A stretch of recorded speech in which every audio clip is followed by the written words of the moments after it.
లక్షలు ఖర్చు పెట్టి ఇల్లు కట్టి 2 సంవత్సరాలు కూడా అవ్వక ముందే దాంట్లో ఉండి అంటే పిల్ల పాపలతో సంతోషంగా ఆ ఇంట్లో గడుపుదాం అనుకున్న కొన్ని సంవత్సరాలకి అది కూడా కేవలం 2 సంవత్సరాలకి వాళ్ళ కళ్ళ ముందే వాళ్ళ ఇల్లు ఇలా నేలమట్టం అవ్వడంతో ఇద్దరు భార్య భర్తలు ఇద్దరు కూడా కన్నీరు మున్నీరు అవుతున్నారని చెప్పాలి. ఏదైతే సిద్దిక్ నగర్ కి సంబంధించి ఏదైతే ఇప్పుడు కొంచెం ఒక 5 అంతస్తుల బిల్డింగ్ పక్కకు ఒరిగిందో అది కూల్చడానికి దాదాపుగా 24 గంటలు పట్టింది. ఎందుకంటే ఏదైతే ఆ బిల్డింగ్ కూలుస్తున్న సమయంలో ఏ బిల్డింగ్ మీద పడితే ఎటువంటి ప్రమాదం జరుగుతుందేమో అని చెప్పి అధికారులు ముందుగానే ఒకవైపు అంబులెన్స్ ని మరోవైపు ఫైర్ ఇంజన్ కూడా తెచ్చి పెట్టడం జరిగింది. ఒకవైపు హైడ్రా అధికారులు మరోవైపు మున్సిపల్ అధికారులు ఎంతో అతి జాగ్రత్తగా అయితే ఈ 5 అంతస్తుల మేడని కూల్చడం జరిగింది. ఇప్పుడు మనతో పాటు ఆ ఇంటి ఓనర్స్ మనతో ఉన్నారు. సో వారితో మాట్లాడి అసలు అంటే ఎవరి తప్పు వల్ల ఇది జరిగింది, ఇన్ని సంవత్సరాలుగా అందులో ఉంటున్నారు, మరి దాని గురించి కూడా ఒకసారి అడిగి తెలుసుకునే ప్రయత్నం చేద్దాం. నమస్తే అండి. అంటే ఇప్పుడు దాదాపుగా పక్కన వాళ్ళ తప్పు అయి ఉండొచ్చు. ఎందుకంటే సెల్లార్ తవ్వుతున్న క్రమంలో ఒక్కసారిగా మీరు ఏదైతే ఉంటున్నారో ఆ బిల్డింగ్ ఒకసారిగా వంగింది. సో అప్పుడు అసలు ఏం జరిగింది, బయటకు వచ్చేసారా లేకపోతే అసలు ఏం జరిగింది ఏంటంటే ఏమైనా అర్థమైందా మీకు? నాకైతే ఏం తెలియదు మేడం. ఆ టైంలో బయటికి పోయినాను డ్యూటీ పని మీద. పైన ఉన్న వాళ్ళు ఒకటేసారి సడన్ ఏదో భూకంపం వచ్చింది అనుకుని భయపడి కిరాయికి ఉన్న వాళ్ళు పైన కిందికి వచ్చేసారు. అందరూ కిందికి వచ్చి చూసేసరికి బిల్డింగ్ ఒరిగిపోయింది. ఒక సైడ్ బిల్డింగ్ ఒరిగిపోయేసరికి ఇక అందరు సామాన్ అట్లా వదిలి కిందికి వచ్చారు మేడం. వచ్చేసేసరికి ఇట్లా అంత ప్రమాదం జరిగింది మేడం.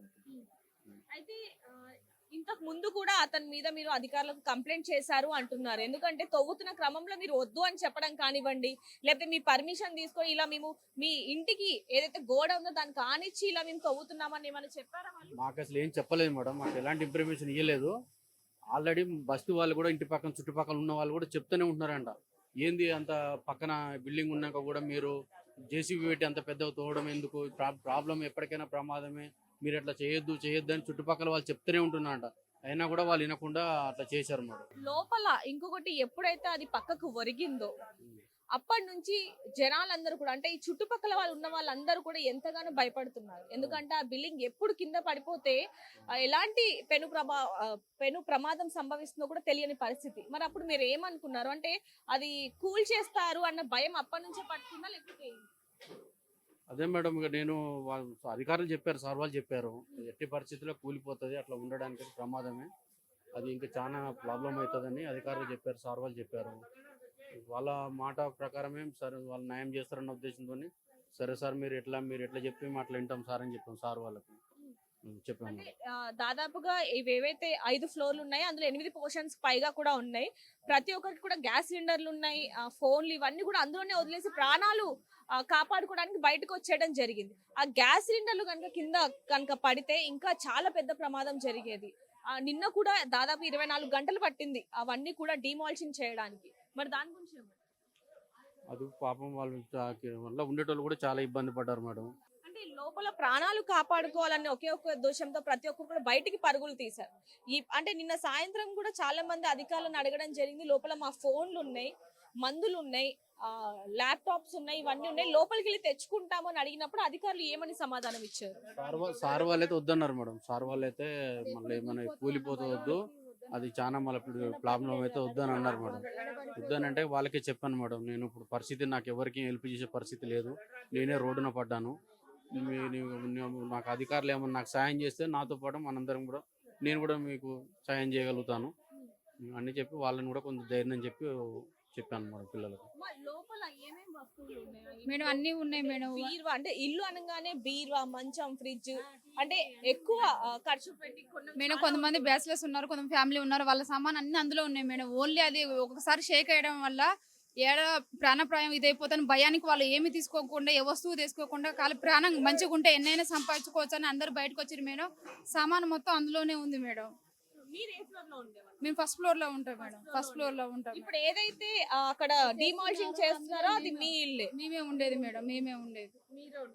అయితే ఇప్పుడు లోపల ఏమేమి ఉన్నాయమ్మా మీ సామాన్లు? ఎంత డబ్బు ఉంది, ఎంత నగలు ఉన్నాయి మేడం? డబ్బు ఉంది, నగలు ఉంది, సామాన్ అన్ని ఉన్నాయి. ఆ టెన్షన్ కి మాకు ఏం అర్థం కాక మేము ఏమి తీసుకోకుండా మంచిగా ఉంటే చాలన్నట్టుగా కిరాయి వాళ్ళకి అందరికి చెప్పేసేసి వాళ్ళు సేఫ్టీగా ఉంచాలని చెప్పి వాళ్ళని మేము అందరం బయటకు వచ్చేసినాం మేడం. మాకు ఆ కంగారులో ఏమి తోయలేదు, మేము ఏం సామాన్ తెచ్చుకోలేదు, మాకు చాలా నష్టం జరిగింది. ఆ సమయంలో పిల్లలు లోపలే ఉన్నారు లేకపోతే మీతో పాటే ఉన్నారు? పిల్లలు ఉన్నారు, వాళ్ళు అంటే బాబు ఉన్నాడు, ఒక బాబు ట్యూషన్కి వెళ్ళాడు మేడం. బాబు అందరం తీసుకొని బయటకు వచ్చేసారు మేడం. అంటే ఒక ఒక వైపు నుంచి చూస్తే సంతోషం అని చెప్పాలి. ఎందుకంటే ప్రాణ నష్టం ఏమీ కూడా జరగలేదు, ఆస్తి నష్టం జరిగినప్పుడు. అవును మేడం, అదే ఇప్పుడు ఏదైనా నైట్ వల్ల అయితే ఏదైనా అయితే ప్రాణ నష్టం అదొకటి మేము సంతోషపడుతున్నాం, కానీ అంతకు మించిన నష్టం కూడా మాకు జరిగింది మేడం. మా బతుకు తెరువు మొత్తం దాని మీదే ఉంది మేడం. ఊర్లో అమ్ముకొని వచ్చి మేము కష్టం చేసుకొని చేద్దాం. మాది మిరియాలగూడ మేడం, నల్గొండ డిస్టిక్. ఊర్లో పొలం అమ్ముకొని వచ్చి మేము కట్టుకున్నాం మేడం. మా బతుకు తెరువు, మా ఆధారం మొత్తం దాని మీద. నా పిల్లల చదువుకి నాకు ఏదన్నా మాకు కొంచెం ప్రభుత్వం సాయం చేయాలి మేడం. అంటే ఇప్పుడు పక్క వాళ్ళు చేసిన తప్పుకి మీరు శిక్ష అనుభవిస్తున్నారని చెప్పొచ్చు. మరి గుంతలు తీసేటప్పుడు మాకు ఏ ఇన్ఫర్మేషన్ ఇవ్వలేదు. కనీసం ఇట్లా చేస్తున్నా, ఇట్లా కడదాం అనుకుంటున్నాని ఏమీ చెప్పలేదు మేడం. మేము చుట్టుపక్కల వాళ్ళందరూ గొడవ చేసినా కానీ తను వినలేదు. ఒకసారి వచ్చి మేము మాట్లాడితే కూడా మీకు ఏమీ కాదు, మా ఫ్లాట్లో మేము కట్టుకుంటామని చెప్పింది, కానీ తను చేసిన పొరపాటు వల్ల మా జీవితాలే ఇదైపోయినాయి మేడం. మాకు ఏమి చెప్పలేదు, చేయలేదు.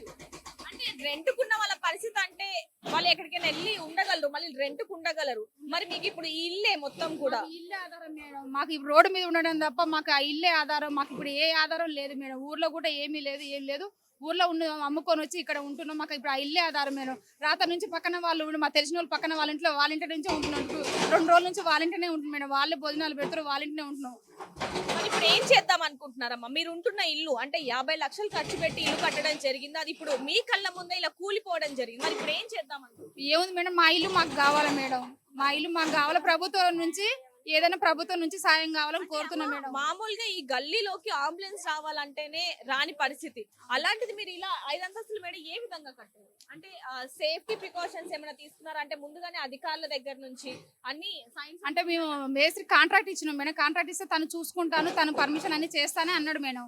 తనను చేసిన నమ్మకంతో తనకి ఇచ్చాము, తను చేసినది అని అన్నాడు మేడం. అట్లా మేము ఇదైపోయినాం మేడం. తను అన్ని చూసుకొని చేస్తానే అన్నాడు. అన్నకి అప్పచెప్పినాం మేడం అతనికి. తర్వాత తెలిసింది మా వదిన తర్వాత మాకు తెలిసింది మేడం. తనకే అన్ని కాంట్రాక్ట్, ఇల్లుకి రిజిస్ట్రేషన్ అన్ని ఒప్పచెప్పి ఇచ్చినాం మేడం కాంట్రాక్ట్. మేము తనని నమ్మి ఇచ్చినందుకు మాకు ఇట్లా అయింది మేడం. అంటే మీరు ముందుగానే ఆయనకి చెప్పడం జరిగిందా మాకు 5 అంతస్తుల మేడ కావాలని, లేకపోతే ఇన్ని ఫ్లోర్స్ వరకే కావాలి? ఫస్ట్ 5 అంతస్తులు మేము అనలేదు మేడం, 2 అనుకున్నాము. ఆ తర్వాత కొంచెం మళ్ళా పైన వేద్దామని అట్లా అనుకున్నాం మేడం. ఒకసారి 5 అంతస్తులు అని మేము అనుకోలేదు మేడం. ఎంత వచ్చేదమ్మా రెంట్? ఎంత వచ్చేది? రెంట్ వచ్చేది మేడం 20 మంది ఉండేది. ఒకటి 6,000, ఒకటి 8,000 అట్లా వచ్చేది మేడం. 25 నుంచి 30,000 వచ్చేది వచ్చేది మేడం. మరి ఇప్పుడు మీ పిల్లలు కూడా ఉన్నారు, అంటే చేతికి అందిన పిల్లలు అయినప్పటికీ కూడా ఇంకా చదువుకుంటున్నారు. అంటే నిన్న మేము డిమాల్చింగ్ చేసేటప్పుడు చిన్న పిల్లల పుస్తకాలు కూడా అందులోనే ఉండి పడిపోయిన పరిస్థితి అని చెప్పొచ్చు. అవును మేడం, అంటే కిరాయి వాళ్ళ పిల్లలు ఉన్నారు, వాళ్ళే కూడా బుక్స్ ఉన్నాయి, మా పిల్లలే ఉన్నాయి బుక్స్. అసలు ఏ వస్తువు కిరాయి వాళ్ళే, మేమే ఎవరు ఏ వస్తువు తెచ్చుకోలేము మేడం. అంత నష్టం జరిగిపోయింది మాకు. ఫస్ట్ ఫ్లోర్ మొత్తం కూడా మీదే. అక్కడ మనకి బ్రష్లు కానీ లేకపోతే వంట సామాన్లు అంతా కూడా కనిపిస్తా ఉంది. అంటే కిరాయి వాళ్ళు కూడా ఏదైనా వస్తువు కింద పడితే అది ఇప్పుడు ప్రస్తుతానికి అవసరం కాబట్టి, అత్యవసరం కాబట్టి అవి కూడా తెచ్చుకుంటున్న పరిస్థితి అని చెప్పొచ్చు. అంటే కట్టు బట్టలతో ప్రాణాలని అరచేతిలో పెట్టుకొని బయటికి రావడం. అవును మేడం, ఎందుకంటే ఏమీ లేదు, అసలు ఏమి తెచ్చుకోలేదు. వాళ్ళ ప్రాణాలు కాపాడినాం. కిరాయి వాళ్ళు సేఫ్టీగా ఉండాలి, మేము సేఫ్టీగా ఉండాలి, చుట్టుపక్కల వాళ్ళు సేఫ్టీగా ఉండాలని చెప్పి మేము ఇది చేసినాం మేడం. ప్రభుత్వానికి కూడా నేను సహకరించిన. ఇప్పుడు నా కళ్ళ ముందు ఇల్లు కూల కొడుతున్నా చేస్తున్నా కానీ, నేను కష్టపడి కట్టుకునే ఇల్లు కూల కొడుతున్నా కానీ నేను ఏ అబ్జెక్షన్ చెప్పలేదు. ఎందుకంటే ప్రాణ నష్టం జరగొద్దు అని నేను ప్రభుత్వానికి సహకరించిన మేడం. ప్రభుత్వం ఏదో ఒకటి నాకు న్యాయం చేసి సాయం చేయాలి మేడం. ఏ విధమైన న్యాయం సాయం? అంటే నాకు ఇల్లు పోయింది మేడం, ఇల్లు పోయింది కాబట్టి నాకు ఇల్లు సాయం చేయాలని కోరుతున్నా మేడం. కట్టించాలి అంటున్నారా, లేకపోతే ఎక్కడైనా ఉండడానికి ఇప్పుడు ప్రస్తుతానికి ఉంటే బాగుంటుంది? ప్రభుత్వం ఏ విధంగా సాయం చేసినా పర్లేదు మేడం. ఇప్పుడు నాకు ఉండడానికి నీడ కూడా లేదు మేడం. నాకు ఏ విధంగా ఇల్లు పరంగా సాయం చేసిన పర్లేదు, ఏ విధంగా ప్రభుత్వం నాకు సాయం చేయాలి మేడం.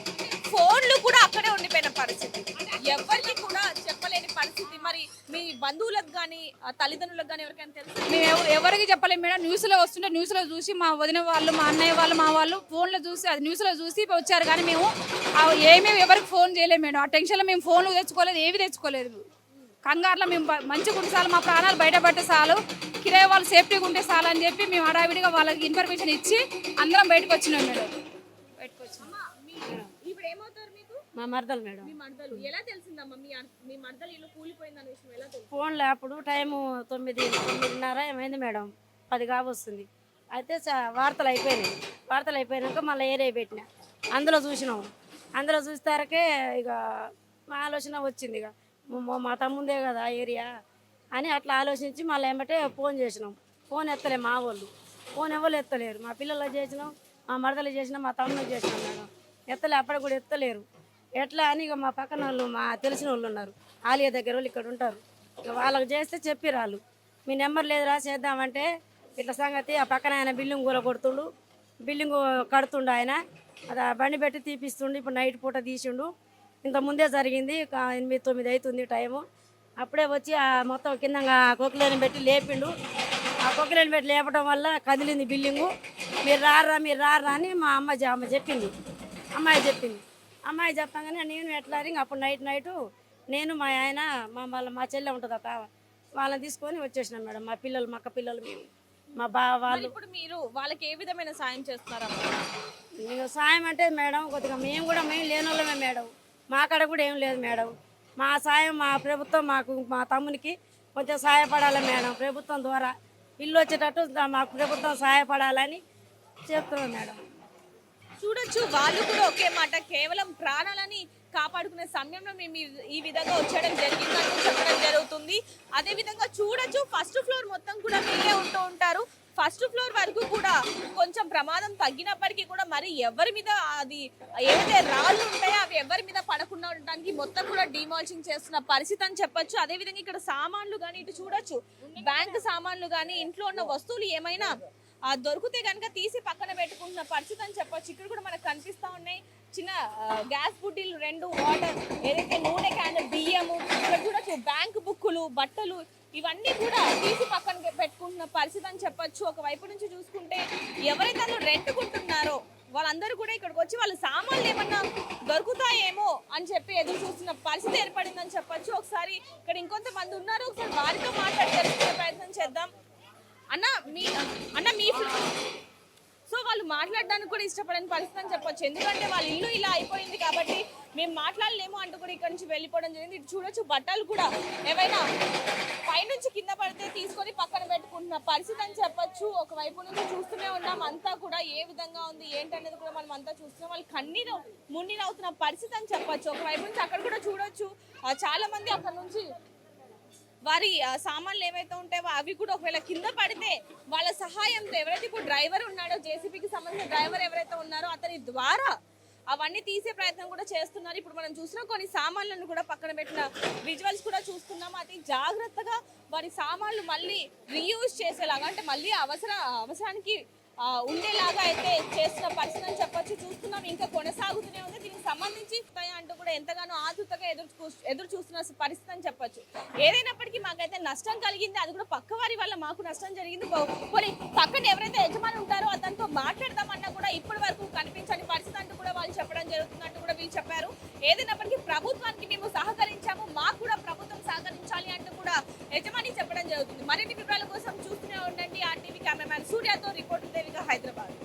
మరిన్ని వీడియోస్ కోసం ఛానల్ ని సబ్స్క్రైబ్ చేయండి. లేటెస్ట్ అప్డేట్స్ కోసం వాట్సాప్ ఛానల్ ని ఫాలో అవ్వండి. ఆ లింక్ డిస్క్రిప్షన్ లో ఉంది.